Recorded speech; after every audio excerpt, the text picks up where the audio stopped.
Hi guys, welcome back to my channel. This is Junior Benz. I'm happy to share with you na I am a licensed real estate broker. Because last time na share ko sa inyo, yung last video ko is real estate salesperson. Pero ngayon po ay nais ko lang i-share sa inyo na ang aking good news. Ginawa ko to last year, October 2024. Tayo po nagpa-register ng PRC accreditation for real estate salesperson. So tayo na po ay accepted na, accredited na po tayo ng PRC. So ngayon ay licensed real estate broker na po tayo. I'd like to share with you kung yung journey ko sa aking pagiging real estate broker. I-share ko lang sa inyo kasi baka diba meron tayo mga ma-motivate or ma-encourage or magiging inspiration. So nandito pala tayo sa Jayco. Obviously, dito ay yung pinakatambayan ng mga Pilipino. Saan nga ba ako nagsisimula sa aking pagiging real estate broker?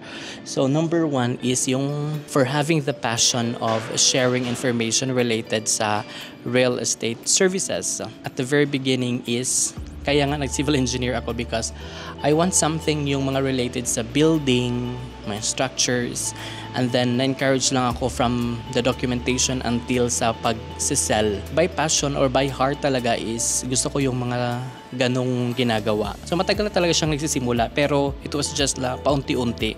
Until such time na nagkaroon ako ng YouTube channel which is na talaga siya ng 2020 nung kasagsagan ng pandemic. Ngayon ang nangyari is gumawa ako ng isang content which is sa pag-ibig and then until such time na yung naging niche ng video ko is related na sa mga real estate kasi parang maganda yung tapos nagugustuhan ko na rin. Parang nag-meet ba yung gusto ko tapos na-discover ko rin gusto ko pa rin siyang ganun yung mga ginagawa ko sa aking channel. At nais ko lang i-share yung mga information na ganun. So basically nag-start siya sa YouTube noong 2020. Nag-start siyang nag-grow nung kasagsagan ng pandemic sa aking YouTube channel. And then there's one time na na-meet ko sa Sir Norm sa isang event ng Rizal. Okay, naririnig ko na siya na he's doing SMDC. Kinausap ko siya, sabi ko interested ako na mag-join sa SMDC. Ako talaga yung nag-approach sa kanya. Kinausap ko siya sa table. Then, nakapag-join ako ng February 2023 sa SMDC. Medyo nahiya ako. Dito talaga yung nag-start sa Jayco. Nahiya ako mag-join kasi parang feeling ko, diba, alam mo naman yung mga taga-real estate, parang formal na formal, diba? So, yun yung pinaka-first impression ko. Pero nilakasan ko ng loob na mag-join sa kanilang meeting. So, that was the first time na naka-attend ako ng meeting. Then nakapag-join ako ng February 2023 as IMP. Then later on, after 1 month lang is pinamote ako ni Sir ng IPS or International Property Specialist. So bali officially ako nakapag-join ng May 2023 as IPS. So yun na nga, nagtuloy-tuloy and then nag-search na ako ng online kasi to formally yung aking pagiging real estate broker.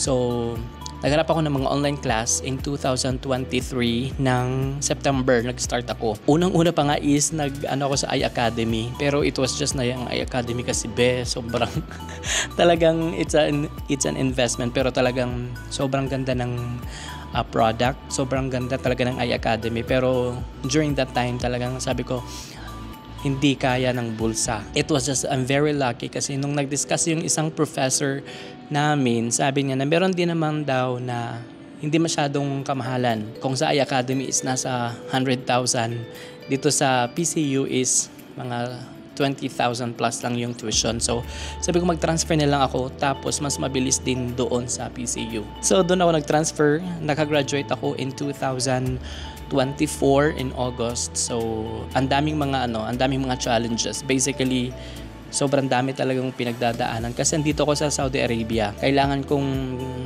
may mag-process ng papers ko sa Pilipinas. Kailangan kong basta maraming concern. Hanggang sa graduate ako ng BS Rem sa PCU noong 2024 ng August. So 1 year ko lang siya nakuha yung aking degree ng BSRM. Nag-take ako ng board exam in April 2025. Luckily, pumasa agad tayo. So hopefully sa June makauwi tayo for o-taking. So during my review, ang Thore is nag-start talaga siya ng November pero ako ay parang nag-full blast ako ng review is January na. Kasi that's the time talaga na I remember nung after namin nag-America is Hindi ko na agad talaga talagang nag-stop na ako ng social media, inoff ko yung Facebook. So that's the time na totally talaga ako social media fasting para maging focus dito sa review.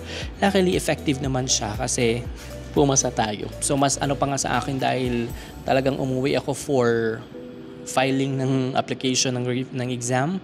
Umuwi din ako ng another ticket na naman, which is isa pa yung kwento yung ticket kasi hindi na ako pinayagan ng company ko na mabigyan ng ticket dahil nagamit ko na yung mga ticket at hindi na sila mag-release ng another ticket.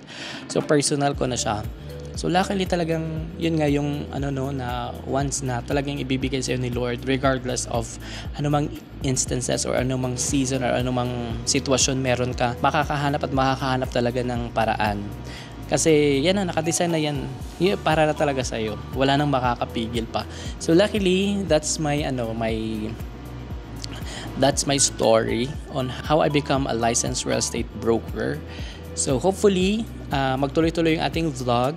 Actually, I'm preparing. Nandito ako ngayon kasi nagbabasa ako because I'm preparing for appraisal exam.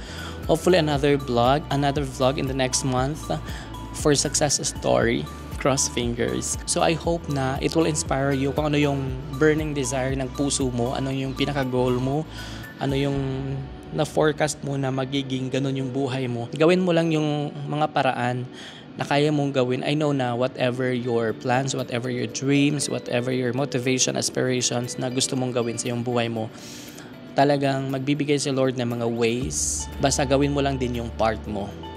So, I guess that's it and I hope that you learned something out.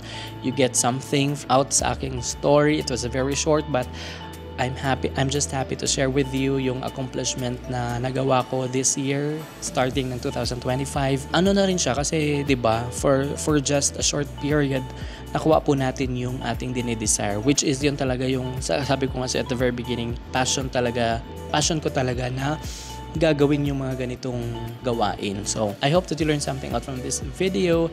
And if you do, please do consider subscribing my channel. Tap that notifications bell para ma-update kayo every time na meron tayong hindi na tayo masyadong nag-upload. Pero for sure, mag-upload ulit tayo dahil after this preparation for the appraisal exam, we have a plenty of time para gawa ng mga content related sa real estate. And I hope na nakikita ko rin naman na may mga nanonood pa rin sa ating video. So hopefully, makagawa tayo ng mas marami pang mga content related sa real estate. And kung naghahanap din kayo ng mga condo or mga real estate property investment ninyo, mga house and lot, you can send me message sa aking mga social media, Facebook and Instagram.